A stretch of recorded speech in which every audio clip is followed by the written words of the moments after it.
Good morning everyone. आज का the Hindu हम स्टार्ट करते हैं।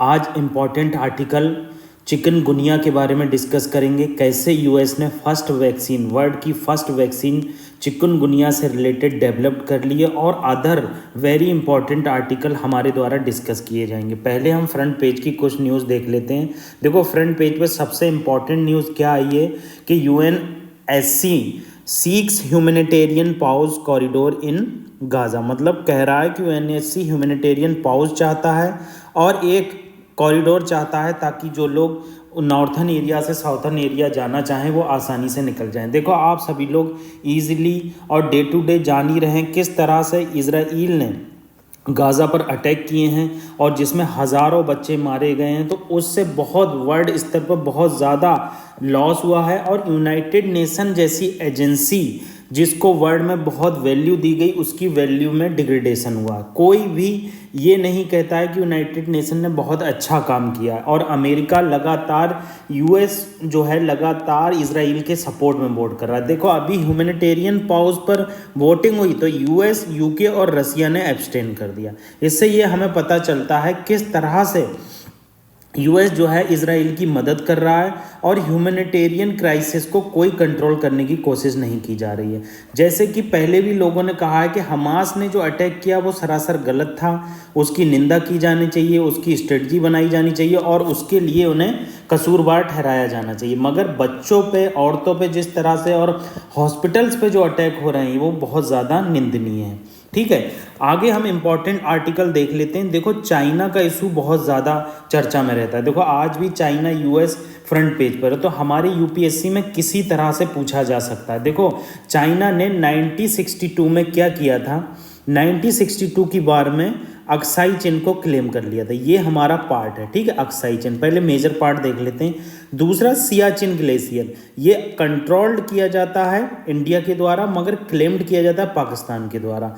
दूसरा जो एरिया है वो सक्षम वैली है। देखो सक्षम वैली इंडिया का पार्ट था मगर इसने क्या किया, पाकिस्तान ने इसे सीड कर दिया, मतलब दे दिया चाइना को, ठीक है। मगर इंडिया अभी भी इसे क्लेम करता है। ये हमारा गिलगित बाल्टिस्तान रीजन है जो कंट्रोल्ड किया जाता है पाकिस्तान के द्वारा मगर कंट्रोल क्लेम्ड किया जाता है इंडिया गवर्नमेंट। ये लाइन ऑफ कंट्रोल है जो हमारे ऊपर JNK से होते हुए, लद्दाख से होते हुए JNK में जाती है। ये लाइन ऑफ एक्चुअल कंट्रोल है जो चाइना के अक्साई चीन से बॉर्डर मिलाती है। ये चीज़ें हमें बहुत ज़रूरी याद होना चाहिए कि गलवान वैली कहाँ पड़ती है, हॉट स्प्रिंग कहाँ पड़ता है और पेंगसोक कहाँ पड़ता है। आपको नॉर्थ टू साउथ से आपको पता होना चाहिए कि नॉर्थ से साउथ में कौन सी चीज़ कहाँ पड़ती है। आप देखेंगे नॉर्थ में गलवान वैली पड़ेगा, उसके बीच में हॉट स्प्रिंग पड़ेगा और उसके नीचे पेंगसो लेक पड़ेगी। अगर ये तीन चीज़ें भी आपको याद होती हैं तो अदर चीज़ें याद करने की ज़रूरत नहीं पड़ेगी। जैसे ये आप जूम माइक्रो मैप देख लीजिए जो बहुत जूम करके दिया है। अभी हमने पेंगसो लेक देखा, पेंगोंगसो लेक जो है ये जा रही है, ठीक है। अब ये इसका नॉर्थ बैंक है, ये साउथ बैंक है, ये चूसुल है और ये स्पेंगुर गैप है, रेजिंगला है और रेचिनला। अगर आप पेंगोंगसो लेक को याद कर लेते हैं तो अदर चीज़ें आपको इजीली याद हो जाएंगी, ठीक है। अगला आर्टिकल रिलेटेड है रुद्रागिरी हिलॉक से। देखो हिलॉक बोलते हैं छोटी पहाड़ियों को। तो आंध्र प्रदेश में रुद्रागिरी हिलॉक में प्री हिस्टोरिक पेंटिंग्स मिली हैं कुछ जो मीजोलिथिक के टाइम की हैं और मर्ज की गई हैं काकतीय डायनेस्टी से। मतलब काकतीय डायनेस्टी का वहाँ पर आर्ट एंड कल्चर में रोल दिखता है। जो काकतीय डायनेस्टी 1083 से लेकर 1300 के करीब तक थी, ठीक है। तो यहाँ पर ये बताया गया कि 5 नेचुरली जो केव हैं, जो रॉक शेल्टर हैं वो मिले हैं जो मीसोलिथिक एज के हैं। देखो मीसोलिथिक एज के बारे में आपको मैं थोड़ा सा बता देता हूँ। ये फोटो मैंने इंटरनेट से उठाया है indiasahastra.com के। तो क्या है, देखो प्री हिस्टोरिक इंडिया को 3 भागों में डिवाइड किया। प्री हिस्टोरिक इंडिया को हम स्टोन एज भी कहते हैं। देखो प्री हिस्टोरिक एक पैलियोलिथिक एज है, एक मीजोलिथिक एज है, एक न्यूलिथिक एज है, आगे मेटल एज है। तो देखो ये 3 जो इंपॉर्टेंट है, पैलियोलिथिक, मीजोलिथिक और न्यूलिथिक। पैलियोलिथिक का जो टाइम है वो 5 लाख से लेकर 10,000 BC तक है।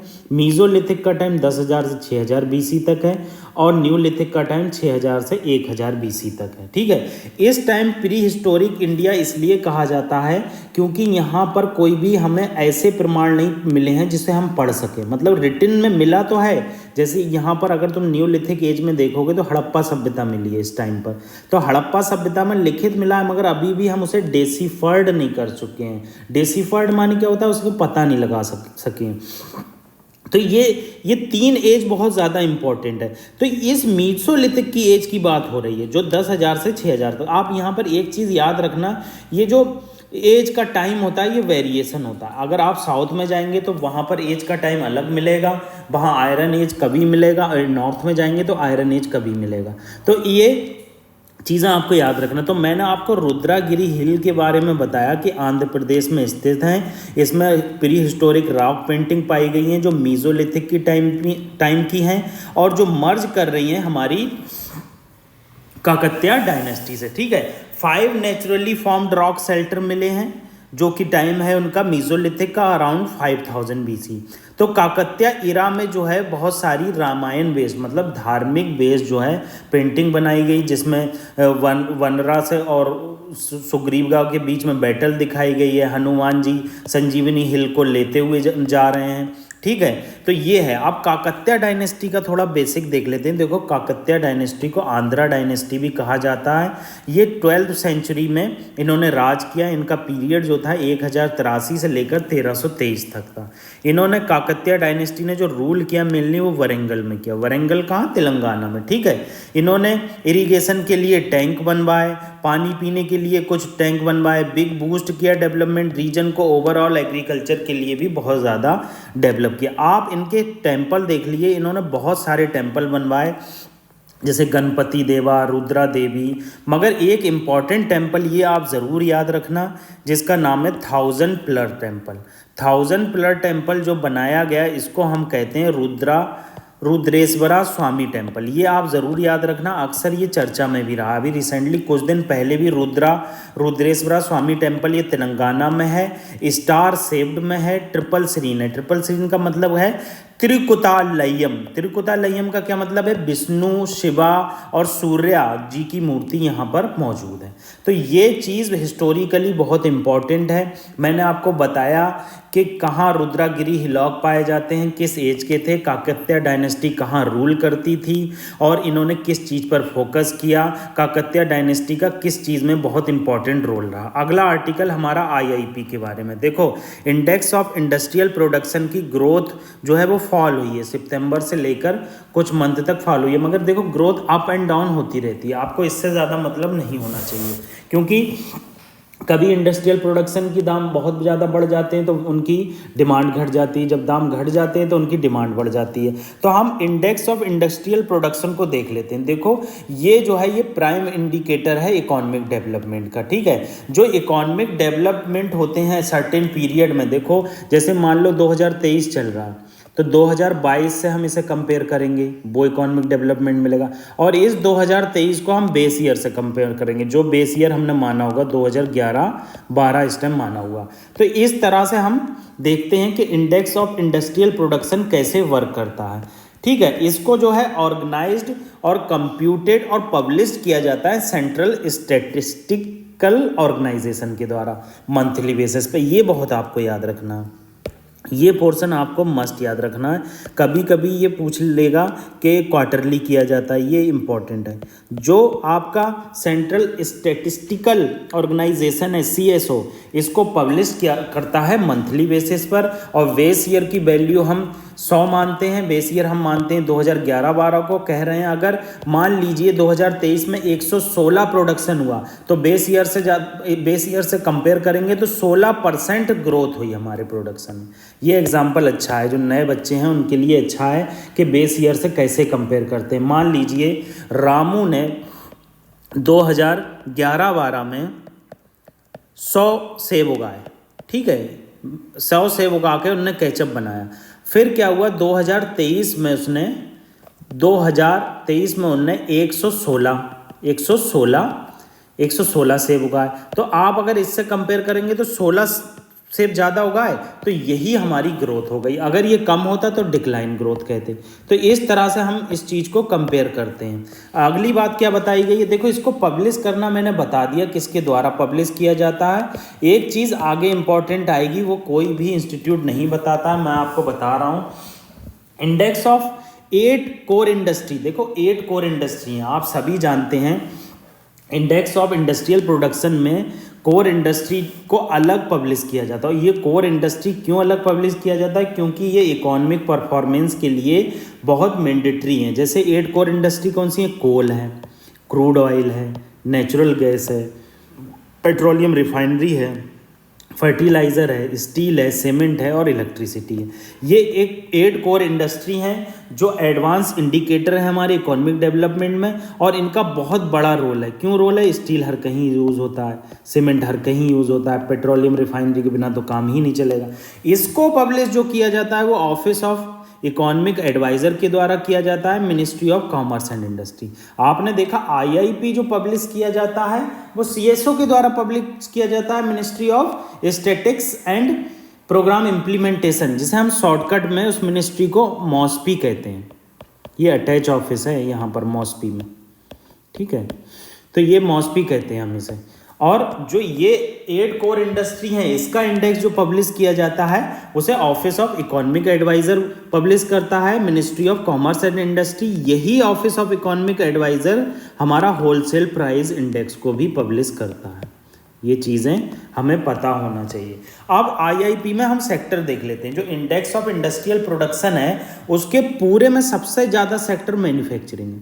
यूपीएससी देखो कुछ भी पूछ सकती है, आप ये मत सोचिए कि जो हम डिस्कस कर रहे हैं या जो डिस्कस नहीं किया है वो पूछेगी। ये बेसिक चीज़ है, आपको पता होना चाहिए। आईआईपी में सबसे ज़्यादा योगदान मैन्युफैक्चरिंग का है, तो वो कहेगी क्रोनोलॉजी में लगाओ, तो क्रोनोलॉजी में मैन्युफैक्चरिंग सबसे ज़्यादा आ जाएगा, फिर माइनिंग आ जाएगा, फिर इलेक्ट्रिसिटी आ जाएगा, ठीक है, इस तरह से है। और 8 कोर इंडस्ट्री पूछेगा तो 8 कोर इंडस्ट्री का जो वेटेज है वो इंडेक्स ऑफ इंडस्ट्रियल प्रोडक्शन में 40.27 है, ठीक है। और सबसे ज़्यादा जो वेटेज है उसमें पेट्रोलियम एंड रिफाइनरी प्रोडक्ट का है, और सबसे कम जो है फर्टिलाइजर्स का है। आपको इतना याद रखना, अगर इसे आप याद रखना चाहते हैं तो मैंने एक शॉर्टकट बनाया था, रेस सी स्क्वायर NCF। ये रेस सी स्क्वायर NCF, देखो रिफाइनरी, इलेक्ट्रिसिटी, ठीक है, स्टील, कोल के बाद क्रूड ऑयल के बाद नेचुरल गैस, सीमेंट और फर्टिलाइज़र, तो आपको पता ही है लास्ट में। तो रेस सी स्क्वायर ये सब आप जो है याद कर लेंगे, ठीक है। तो इस तरह से मैंने आपको 8 कोर इंडस्ट्री के बारे में बता दिया। देखो म्यांमार का मैं बहुत चर्चा में, म्यांमार में अभी इंडिजीनियस ट्राइब, और यहाँ पर आप इसकी न्यूज़ देखो, म्यांमार में क्लैसेस इमर्ज हुए हैं। ये क्लासेस जो है इंडिजीनियस ट्राइब जो है वो चिन कम्युनिटी उसके द्वारा और जो मिलिट्री है उसके बीच में हुए हैं, क्योंकि ये ऑटोनॉमी का कुल मिला के रोल है। देखो हम म्यांमार के बारे में कुछ देख लेते हैं।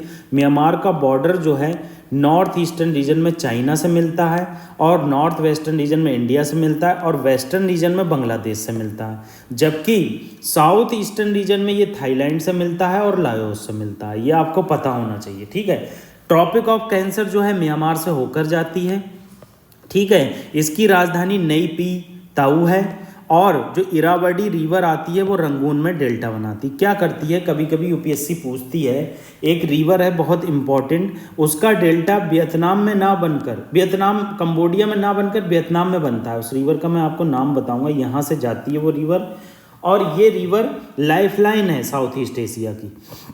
तो यूपीएससी ने क्वेश्चन क्या पूछा, पीसीएस ने क्वेश्चन पूछा कि इस रिवर का जो डेल्टा है वो कंबोडिया में बनता, मगर ये कंबोडिया से मुड़ जाती है और वियतनाम में डेल्टा बनाती है। तो ये चीज़ हमारे लिए इम्पॉर्टेंट है कि कौन सी चीज़ कहाँ डेल्टा बनाती है। तो मैंने आपको इरावदी रिवर के बारे में बता दिया, सांड प्लेट्यू के बारे में बता दिया, मैंने बता दिया म्यांमार का बॉर्डर किससे मिलता है, ट्रॉपिक ऑफ कैंसर कहाँ से होकर जाती है, अंडमान सी आप देख लीजिए, अंडमान सी के बारे में आपको पता होना चाहिए, और मैरुगो आर्किपेलागो के बारे में आपको पता ही होना चाहिए, ठीक है।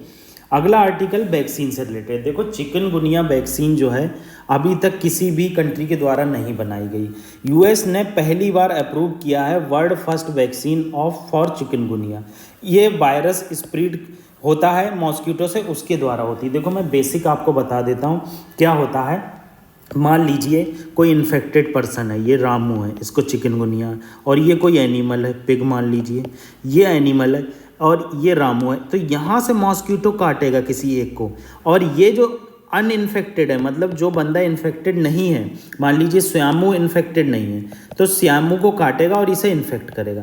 तो वायरस क्या करता है, एक ट्रांसमीटर का काम करता है, एक जगह से दूसरी जगह वो वायरस को ले जाता है। तो इस तरह से जो चिकनगुनिया स्प्रेड होता है। सेम मॉस्किटो, देखो जो ट्रांसमिट करते हैं ये मॉस्किटो एडिस एल्बोपिक्टस और एडिस इजिप्टिस, सेम मॉस्किटो जो है डेंगू को भी मतलब स्प्रेड करते हैं। मगर डेंगू और देखो चिकनगुनिया की कोई भी वैक्सीन नहीं है अभी तक। अभी यूएस ने फर्स्ट टाइम ऐसी वैक्सीन अथॉरिटी दी है, अप्रूव किया है, अभी तक वैक्सीन नहीं है। अब तक देखो चिकनगुनिया के सिम्टम देख लो, कह रहा है डेंगू की तरह फील होगा, इसमें दर्द होगा बॉडी में, जॉइंट में पेन होगा और नौसिया की प्रॉब्लम आएगी, वॉमिटिंग टाइप लगेगा, फीवर आएगा, डिप्रेशन होगा, रैसेस बनेंगे और इसके सिम्टम उभरने में 3 से 7 दिन लगेंगे। ये देखो एडिस इजिप्टिस दिखाया गया है ऊपर ब्राउन कलर का, और ब्लैक कलर का एडिस एल्बोपिक्टस दिखाया। प्रिवेंशन इसे कैसे रख सकते हैं कि वाटर को स्टोर मत करो, टैंक को कवर करके रखो, जो कचरा उचरा है उसे बंद करके रखो और एक्यूमुलेट मत करो, कट करो रेगुलरली, ठीक है, ग्रासेस को कट करना चाहिए रेगुलरली, ठीक है, यूज़ मैज स्क्रीन, ठीक, ये सब चीज़ें इन्होंने यहाँ पर बताई। अब इंडियन गवर्नमेंट क्या कर रही है, इंटरनेशनल वैक्सीन इंस्टीट्यूट के साथ मिलकर भारत बायोटेक चिकनगुनिया वैक्सीन को डेवलप कर रही है। मगर अभी तक कोई भी ये वैक्सीन डेवलप नहीं हुई है और इसका कोई भी कॉमर्शियल यूज चिकनगुनिया का नहीं स्टार्ट हुआ। तो वैक्सीन जो इन्होंने पहले ये बताया कि इनएक्टिवेटेड वायरस वैक्सीन कौन सी होती है, तो जो भारत बायोटेक वैक्सीन डेवलप कर रही है उसके बारे में यहाँ बताया गया। देखो क्या इनएक्टिवेटेड वायरस वैक्सीन जो हमारी कोवैक्सीन थी, आपको पता होना चाहिए एक्टिवेटेड वायरस वैक्सीन और inactivated virus vaccine. Inactivated virus vaccine में जो वायरस होता है उसका जेनेटिक मटेरियल डिस्ट्रॉय कर दिया जाता है हीट के थ्रू, केमिकल के थ्रू और रेडिएशन के थ्रू, ताकि वो किसी भी सेल को इन्फेक्ट ना कर पाए। मैंने आपको बताया कि जो इनएक्टिवेटेड वायरस वैक्सीन होती है उसका जेनेटिक मटेरियल डिस्ट्रॉयड कर दिया जाता है, किसके द्वारा, हीट के द्वारा, केमिकल के द्वारा और रेडिएशन के द्वारा, ताकि ये सेल को इन्फेक्ट ना कर पाए। मगर इतना जीवित उसे रखा जाता है कि वो हमारे इम्यून सिस्टम को रिस्पॉन्स करने की ताकत हो, ताकि हमारी बॉडी का इम्यून सिस्टम कहे अरे रामू के शरीर में एक वायरस आ गया है उस पर अटैक करो, तो सारा हमारा इम्यून सिस्टम उस पर अटैक करता है, ठीक है। तो यही चीज़ बताई गई है यहाँ पर कि कैसे collision for epidemic preparedness innovation के द्वारा फंड किया जा रहा है और कैसे हम भारत बायोटेक मिलकर चिकनगुनिया की वैक्सीन डेवलप कर रहा है, मगर यूएसए ने डेवलप कर ली है। आपको पता होना चाहिए इंडिया ने डेवलप नहीं की। हम डिस्कस कर चुके, ये मॉस्किटो वॉर्म वायरल डिजीज़ है जो फर्स्ट टाइम साउथर्न तंजानिया में हुई थी 1952 में, ठीक है। और ये मॉस्किटो के काटने से होती है, जिसमें 2 मॉस्किटो जो डेंगू करते हैं वही एडिस इजिप्टिस और एडिस एल्बोपिक्टस हैं, ठीक है। ये ह्यूमन से और एनिमल, जो इन्फेक्टेड ह्यूमन्स हैं और एनिमल से कैसे ट्रांसफर होती है, सिम्टम हमने देख लिए। ट्रीटमेंट अभी तक कोई इसकी वैक्सीन नहीं है इंडिया में, केवल सपोर्टिव ट्रीटमेंट दिया जाता है, जैसे एंटीवायरल ड्रग्स दे दिए जाएंगे, ठीक है, और कुछ ऐसे ड्रग दे दिए जाएंगे जो अदर फीवर वगैरह में यूज़ होते हैं। अब इन्होंने छोटी बेसिक चीज़ें बताई हैं कि रीज़न क्या है इसके बढ़ने का। देखो पहला रीज़न है हैफजार्ड अर्बनाइजेशन। जब हैफजार्ड अर्बनाइजेशन होगा, अनमैनेजमेंट अर्बनाइजेशन होगा, उसमें कोई भी सॉलिड वेस्ट मैनेजमेंट नहीं होगा, वाटर का क्राइसिस, नाले खुले रहेंगे और स्पेसिफिक ड्रग यूज़ नहीं होगी, तो उस केस में ये बहुत ज़्यादा होती है। गवर्नमेंट के क्या इनिशिएटिव है, national vector borne disease control programme government के द्वारा चलाया जा रहा है। वेक्टर बॉर्न डिजीज़ क्या होती है, मतलब वेक्टर का मतलब है एक चीज़ जो ट्रांसमिट करने वाली हो। मॉस्किटो क्या करता है, किसी भी चीज़ को एक जगह से दूसरी जगह ट्रांसमिट करता है, ठीक है। तो ये मॉस्किटो का जो रोल है ये यहाँ पर बताया गया। तो कैसे इंडियन गवर्नमेंट इस पर ध्यान दे रही है, ये सब चीज़ें यहाँ बताई गई। तो मैंने आपसे आज इम्पॉर्टेंट आर्टिकल डिस्कस किए। आप हमारे चैनल को लाइक कीजिए, सब्सक्राइब कीजिए। Thank you very much.